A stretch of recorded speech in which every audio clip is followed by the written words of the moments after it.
I was working 20 or 30 hours in the garage building cornhole boards for people, working 60 hours a week at a big box store. My wife was 6 months pregnant, and I walked in and I was upset at corporate, and I said, you know what, I'm out of here. You know, it was just that trigger that said, you know what, I'm not going to sit in this comfort zone. I'm going to pull the trigger, and hey, worst thing I can do is fail. From northern Colorado, right there between the rolling plains and the Rocky Mountains, this is the Greeley Business Beat. Just your friendly, neighborly corner booth conversations with the incredible humans behind the businesses and local attractions that make Greeley, well, great. Join us as we dive into stories of the people and places that make up the very fabric of our community. Whether you're Greeley born and raised or just passing through, we promise to pull back the curtains on some of our favorite community gems and introduce you to the neighbors who make this place special. I'm Amy Freeland, your host today for the Greeley Business Beat. Today, we're exploring a game that has become a staple at tailgating parties and barbecues across the country, cornhole. The history of cornhole is a bit murky, with conflicting theories about its origins. Some credit the Black Hawk tribe of Native Americans, who supposedly used animal bladders filled with beans for a similar game. Others trace it back to a 14th century German cabinet maker who aimed to create a safer game for children. Regardless of its origins, cornhole has evolved into more than just a casual backyard game. It's now a super competitive sport with its own leagues and tournaments. So whether you're a casual player or a cornhole pro, stick around as we learn more about this business from Don Newvahner. Don, it's so great to have you here today to talk about your business, the Colorado Cornhole Connection. Thanks for being here. Thanks for having me. I appreciate it. So tell us about yourself. Did you grow up here in Greeley area, or are you kind of one of those transfers like myself? I am not necessarily a transfer. I actually grew up in Denver. Okay. And then my wife was born in Loveland, so she's an original NoCo, Colorado. All right. Wife, 2 kids, just had our 10-year anniversary on Monday. So transplanted to northern Colorado about 5 years ago. All right. So you're fairly new, and hey, congratulations on the anniversary. Thank you. And bravo to your wife. Yes. Yes. Very much so. She will tell you the same thing. Okay, so let's figure some things out here. Why cornhole? Long story short, I was a hobby woodworker making some cornhole boards for some neighbors and some friends, and one thing turned into another. I was working 20 or 30 hours in the garage building cornhole boards for people, working 60 hours a week at a big box store, and they made me not so happy one day. So I walked into work. About 45 minutes later, I turned in my keys and walked out with a full lunchbox and told my wife that I quit. And actually, I told her I got fired. Oh, so the truth be told, it was maybe a little bit of a fire and not so much you walked out. But I'm sure it made you feel better. And your wife was thrilled, I'm sure. Well, she was 6 months pregnant. Oh, so even better. She's like, you did what? So maybe a little bit of a, maybe was this the right choice? So there's the question. We can fill in the details later, but was it the right choice? As of right this minute, I'm going to say that it was the right choice. We were in a really small one-car garage building boards out of a 1,200 square foot condo in Denver. And we now have a 12,000 square foot venue. We have a bar, 5 different businesses under that roof. And we do about $500,000 to $750,000 in cornhole sales a year. On cornhole boards? Cornhole and cornhole accessories. Accessories. Yep. Okay. Now that things have grown, let's reflect a little bit looking back on when the business started. Let's kind of kick it off with why Greeley? Well, biggest reason was our family was a little bit younger at the time. We've been here about 5 years, and we've got a 9-year-old and a 7-year-old. So they were respectively 3 and 5-ish. And Denver has kind of turned a direction that we didn't want to go with our family. So we wanted to get back to a little bit more small town feel, get away from the traffic and the craziness of a big city. So I had a meeting in Greeley for a tournament. And of course. My wife called me as I'm literally driving back home, and she's like, hey, check out this house. It just came on the market in Greeley, and I happened to be driving down the road, and it was a perfect house. Made an offer that day, and we moved to Greeley, and it's like someone said, hey, here's your opportunity. So we took it. Wow. How do you go from hobby to business? A lot of long nights, a lot of long days. A lot of stress, a lot of days wondering if you're doing the right thing or not. Sure. And then a lot of days saying, wow, I'm really doing the right thing. But going from a hobby to a business, it's just kind of getting out there, getting in touch with the right people, treating it like a business. You know, a lot of people look at it. You have a cornhole business. Well, yes, I do. But Yes, it I is do. still a business, you know, so we still have to treat it like one, you know. And that was the biggest thing is our customer service still had to be there. Everything that you would expect out of a regular business that you see all over the place, we had to have those same guidelines and expectations on ourselves to make a cornhole business Sure. a legitimate business as well. Yeah. Now, do you have kind of a brick and mortar place or are you more online sales or a little bit of both? Quite a bit of both, actually. We do have, like I said, we have a 12,000 square foot facility here in Greeley. We have 5,000 square foot dedicated to cornhole that people come out and we do private events, private parties, cornhole tournaments, league nights. It is liquor licensed and it is a legit bar in there. Oh my goodness. I had no idea. Yep. And then no we've got idea. we've got probably a 700 square foot retail store in the front. And then we have about 4,000 more square feet of shop space. Everything is done in-house. We have lots of big equipment out there that cut the boards for us and print the boards and laser machines and engravers and all kinds of stuff. So definitely a brick and mortar, pretty good size one too. Yeah. Okay. So now I'm very curious about the boards themselves. So these are my weird questions because I have no idea. Absolutely, I have love no them. idea, Don. Hit me with Okay. them. Okay. So is there a particular wood that is ideal? Like it's the magic wood for creating a cornhole stand, if that's what you call it. Cornhole or does it board. matter? Yep. It's a board. Okay. Yeah. So there is. When you get into competitive cornhole, if you're talking like backyard building or you're talking like hobby building or anything like that, you can use any good smooth plywood as long as you finish it properly and route the corners and things like that. But once you get into competitive cornhole and league cornhole like the ACL and things like that, you're going to want to use the best, and that's Baltic birch. It's very dense. The layers are all even. So instead of like the big box plywood where you got 3 layers of filler crud and then Sure. 2 very thin veneers on top, Yes. all 11 layers of this stuff are all the same. They're all birch. And I want to mention that he said that it was layered crud. I've never heard. Yes. Okay. Yep. That's a technical term, I'm sure. It's the wood of the day. So the birch is much better. Yes. Very much better. Yeah. Very dense, very rigid, stays straight, and prevents the bags from bouncing on the boards when you build them right and things like that, so that they're not bouncing off the back. See, in everything there is a specialty or there is something that makes it magical or whatever, and that's your boards. I'm guessing that your boards you can customize a little bit, maybe have some standards as well. Is there a board that has been requested, a custom board, that's by far been your favorite? There's a couple of them that are, I wouldn't necessarily call them favorites, but they are memorable. Yes. There was one that, hope I'm not offending anyone, but there was one that a lady had sent us with her cat.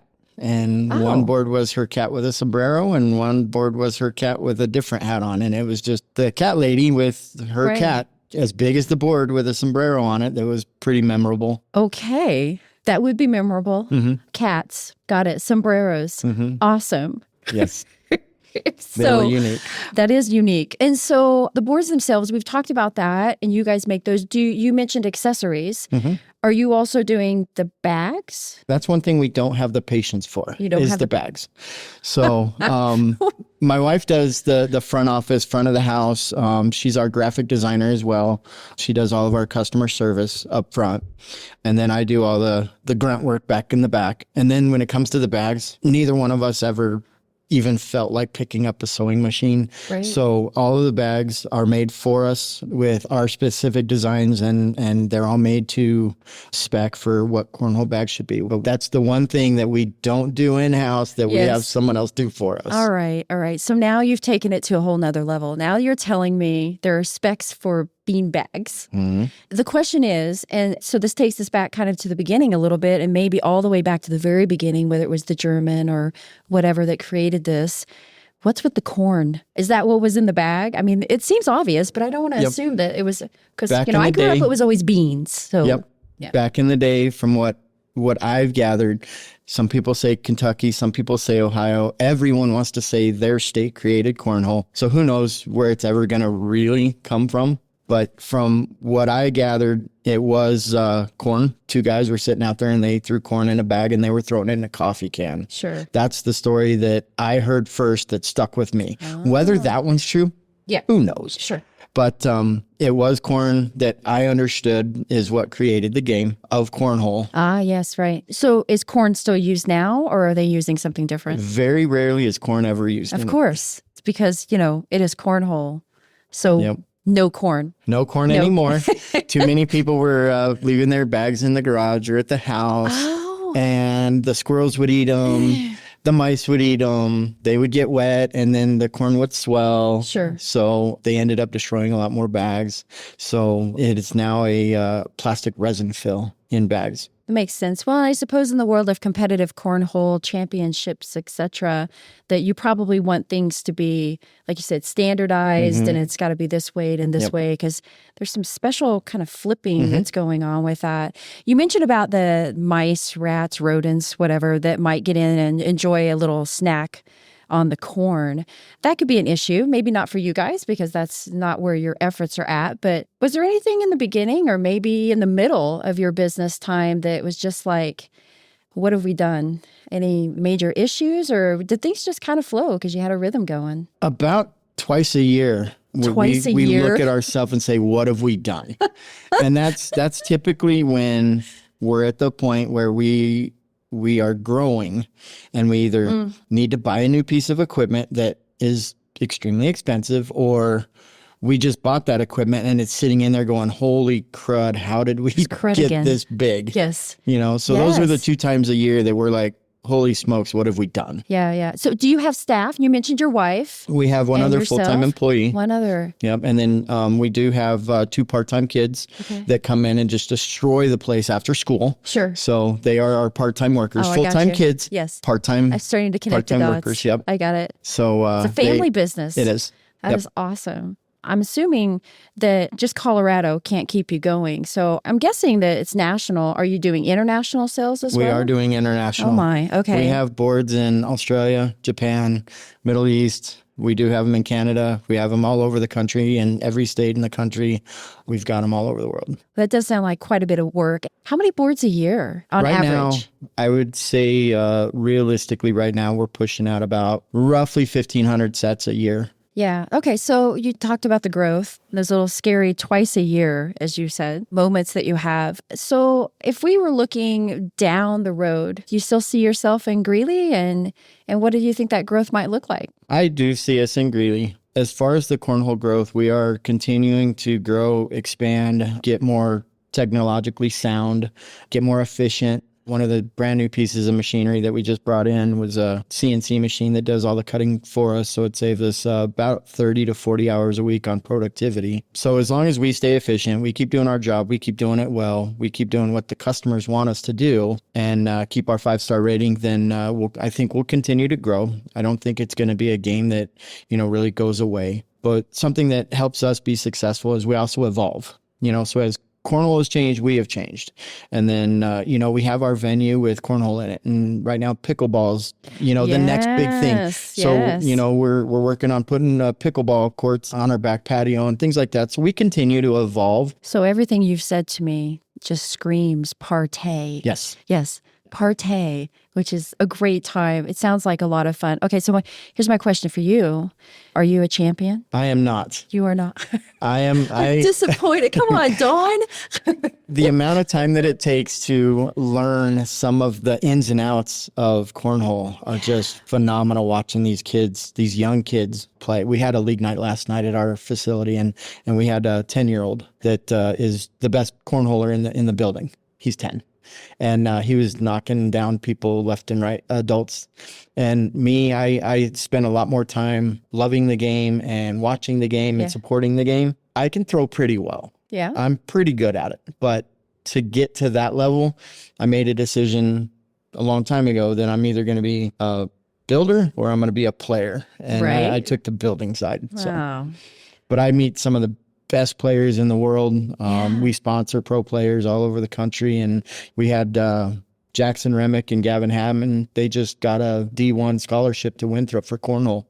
And they were out of Littleton, Colorado, first ever D1 scholarships. And they're right here. And we know those guys really well. Okay, my brain is spinning.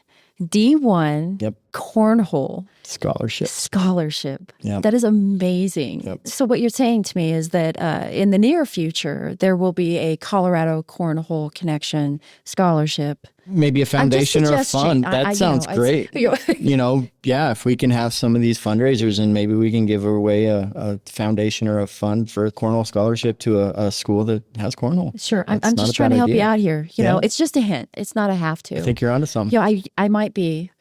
So if someone, let's say, not necessarily cornhole, but whatever it may be that they're doing out in their back garage and it keeps them happy and they're in a place where they're like, maybe someday, do you have some advice that you could give them on growing a business and more specifically, I guess, growing a business in Greeley? I would say don't fear failing. Okay. You know, if you fear the failing, if you fear getting out of that comfort zone to do something big, then you're never going to know how big you could have been. I get that a lot. A lot of people are, I really want to do this. I just, I've got a good job right now. I want to do this, but, I've got benefits, or I want to do this, but I'm just afraid that, it won't go anywhere. Well, that's what keeps people stuck where they're at. My wife was 6 months pregnant and I walked in and I was upset at corporate and I said, you know what, I'm out of here. Yeah. And, it was just that trigger that said, you know what, I'm not going to sit in this comfort zone. I'm going to pull the trigger and hey, worst thing I can do is fail. So from a business side of it, now that you've been here in Greeley for a while and success has followed you, luckily, and you're feeling good and things are happy, for folks that maybe are willing to be fearless and to go out there and do that, is Greeley the place? I think Greeley is the place. One of the things that I felt almost immediately in Greeley that I didn't feel in Denver after being in Denver and doing this out there for a few years is people tend to support you a little bit more in a smaller town. And then you have a lot more of a community type feeling. I worked with a lot of businesses and a lot of smaller businesses in Denver. And I came up here and the businesses that immediately reached out to me or I reached out to them and they were just like, come on board. It was just phenomenal. The amount of support I immediately had. The most important thing about competition is you want to collaborate first, because if you're competing, then one of you is going to succeed and one's going to fail. But if you're collaborating, then both of you are going to succeed and you're going to succeed faster because you can help each other grow. Well, I'm going to hit you with some rapid fire. Okay. All right. So 27. We'll see. Oh. And he's a winner. Okay. So here we go. Fall or spring? Fall. Oh, coffee or tea? Neither. Can't stand either one. Neither one? Okay, so if it's not coffee or tea? A beer. A beer. Okay, awesome. Are you a morning bird or a night owl? Morning bird. Morning bird. 5 o'clock every morning. Welcome. I'm there with you. Nice. Your favorite place in Greeley? It can't be the obvious. It's going to be the obvious. Part of my business is we have turned our man cave into our business. That's my favorite place. I have a pool table, cornhole boards, TVs, cable, loud music, patio, fun tools, everything that a guy wants. Big screen projection TV out there. Partay. Exactly. We're back to partay. Yes. This is the only business like this in Colorado, and it's right here. All right. The only one in Colorado. Well, thank you for being in Greeley, and thank you for being here today. Absolutely. Thank you. Like what you're hearing on the Greeley Business Beat? Do us a favor and share this episode. Subscribe wherever you listen to podcasts and be sure to leave a review. We'll be rounding up businesses and attractions each month, so sit back, tune in, and we'll be dishing up the stories that make Greeley great. The Greeley Business Beat is a production of the City of Greeley in collaboration with 1K Creative. Greeley is one of the few spots in Colorado that combines the best of everything the state has to offer. Beautiful vistas, deep agricultural roots, easy access to the outdoors, and a vibrant and friendly community. Learn more at visitgreeley.com.